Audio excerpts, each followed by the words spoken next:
डेरा इस्माइल खान में police training school पर खुदकुश firing के हमले के दौरान सिक्योरिटी फोर्सेज ने कार्रवाई करके 5 खिलाफ कानून नासिर को हलाक कर दिया। वाक़े में 7 पुलिस एहलकार शहीद और 13 ज़ख्मी हुए। इलाकाई हुकाम के मुताबिक हमले के वक्त तकरीबन 200 पुलिस एहलकार और रिक्रूट्स को महफूज मकाम तक मुंतकिल किया गया। DSP डेरा इस्माइल खान हफीज़ मोहम्मद अदनान ने बताया कि ऑपरेशन के दौरान ट्रेनिंग स्कूल और नादरा ऑफिस क्लियर कर दिए गए और हमलावरों के खिलाफ भरपूर मुज़ाहमत की गई।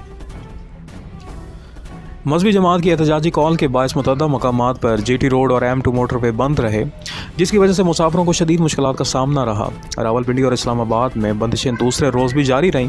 फैज़ाबाद और IJP रोड मुकम्मल तौर पर बंद किए गए और फैज़ाबाद इंटरचेंज को भी सील कर दिया गया।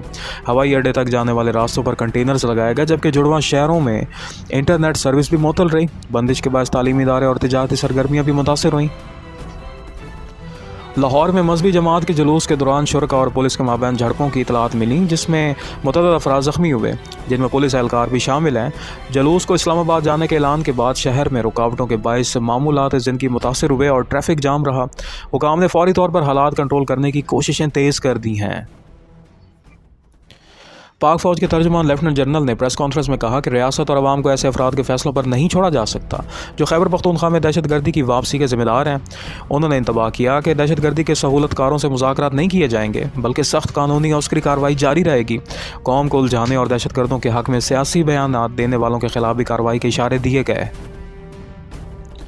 हालिया वाक़यात के पस मंज़र में सिक्योरिटी फोर्सेस ने हसास इदारों, ट्रेनिंग सेंटर्स और सरकारी दफातर के तहफ़्फ़ुज़ को मज़ीद सख्त किया है। फ़ौजी और सिविल हुकाम ने आवाम से तहम्मुल और ताउन की अपील की, जबकि मुतासरा इलाकों में सर्च ऑपरेशंस और क्लियरेंस ऑपरेशंस जारी रहे।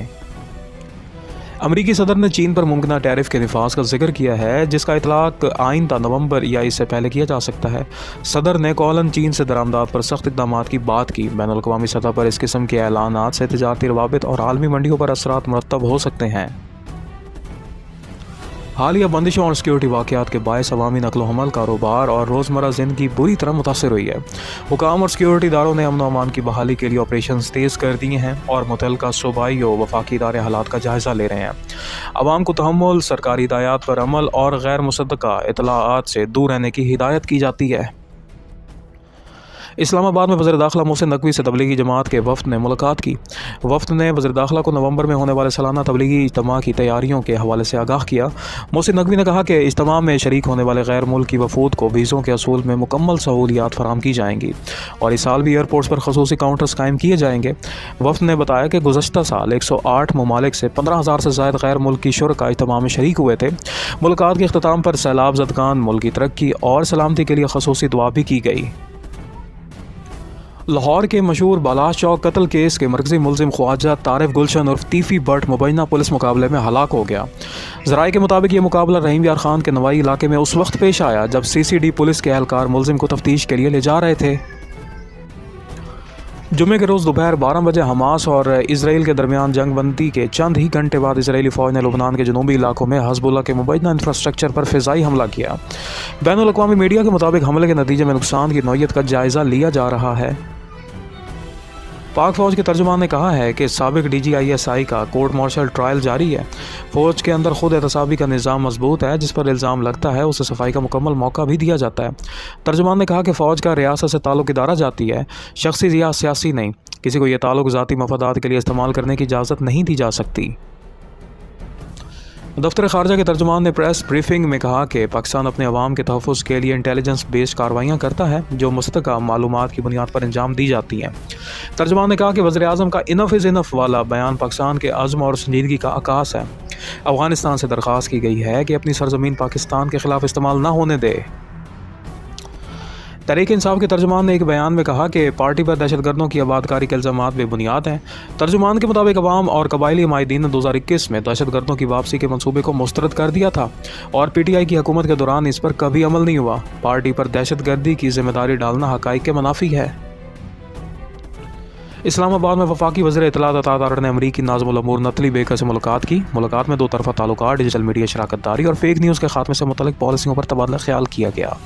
अमरीकी नाज़िमुल अमूर ने पाकिस्तान की मैशत के इस्तेहकाम और तरक्की की सिमत को सराहा, जबकि वज़ीर इत्तलात ने कहा कि पाकिस्तान दहशत गर्दी के खिलाफ सफ़े अव्वल का किरदार अदा कर रहा है। सिंध हुकूमत ने कराची और हैदराबाद में 500 नई इलेक्ट्रिक बसें चलाने की मंजूरी दे दी है। वज़ीर आला सिंध की ज़ेर सदारत इजलास में फैसला किया गया कि बसें मरहलावार चलाई जाएंगी ताकि शहरियों को माहौल दोस्त और कम लागत सफरी सहूलत मुयसर हो सके। कराची में public private partnership policy board का इजलास हुआ जिसमें कई तरक्याती मनसूबों की मंजूरी दी गई। इजलास में कराची पोर्ट कैमोबाद एलिवेटेड एक्सप्रेसवे की तामीर की मंजूरी दी गई। मजीद बराहां जिन्ना और शानका हस्पताल की रेडियोलॉजी और डायग्नोस्टिक लैब सर्विसेज को आउट सर्विस करने का फैसला किया गया। जामशोरो और मिटियारी में 41,000 एकड़ रकबे पर दरियाई जंगलात लगाने की मंजूरी भी दी गई।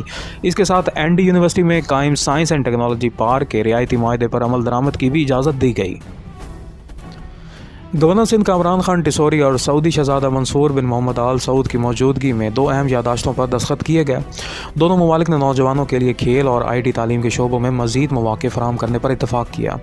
इस मौके पर सऊदी सफ़ीर नवाब सईद उल मालिकी, काउंसल जनरल मोहम्मद अब्दुल्ला अल बई और सऊदी अरब में तैनात पाकिस्तानी सफ़ीर अहमद फ़ारूक भी मौजूद थे। गवर्नर सिंध कामरान खान टिसोरी ने कहा कि तालीम, टेक्नोलॉजी और खेल के फ़रोग़ से ही रोशन मुस्तक़बिल मुमकिन है।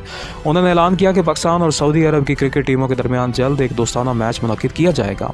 दौरे के अख्ताम पर गवर्नर सिंध ने शहजादा मंसूर बिन मोहम्मद आल सऊद को कराची एयरपोर्ट पर अलविदा कहा। कराची के इलाके जिलानी बस्ती और जहांगीर रोड की मुतअद्दिद सड़कें टूट फूट का शिकार हैं। जहांगीर रोड से 3 हटी जाने और आने वाली सड़कों पर बड़े बड़े गड्ढे पड़ गए हैं। शहरियों के मुताबिक तवील अरसे से मुरम्मत या तामीराती काम का आगाज़ नहीं किया गया, जिसके बायस गाड़ियों की आमदोरफ्त मुश्किल हो गई है। सड़कों की खस्ता हालत की वजह से मुतअद्दिद ड्राइवर रॉन्ग वे का इस्तेमाल करने लगे हैं, जबकि ट्रैफिक पुलिस एहलकार भी मौके पर मौजूद नहीं। जहांगीर रोड गुज़श्ता 1 दहाई में 4 से ज़ायद मरतबा तामीर की जा चुकी है, मगर अब दोबारा ख़राब हो गई है। सड़कों पर कचरे के ढेर और मंशियात के आदि अफराद के ढेरों ने अवामी मुश्किलात में मज़ीद इजाफा कर दिया है। अमरीकी रियासत टेनेसी में बारूदी मवाद बनाने वाली फैक्ट्री में खौफनाक धमाके के बाद 19 अफराद लापता हैं, जबकि मुतअद्दिद हलाकतों का खदशा जाहिर किया जा रहा है। मकामी हुकाम के मुताबिक इमदादी टीमें मलबे तले फंसे अफराद की तलाश में मसरूफ़ हैं। इब्तदाई इतलात के मुताबिक धमाका मशीनरी के करीब बारूद के ज़ख़ीरे में आग लगने से हुआ। ICC वुमेंस वर्ल्ड कप के सिलसिले में आज श्रीलंका और इंग्लैंड की टीमें आमने सामने होंगी। पाकिस्तान वुमेन क्रिकेट टीम अपना अगला मैच बुध के रोज़ इंग्लैंड के खिलाफ खेलेगी। माहिरीन के मुताबिक मैच का नतीजा सेमीफाइनल की दौड़ में अहम किरदार अदा करेगा।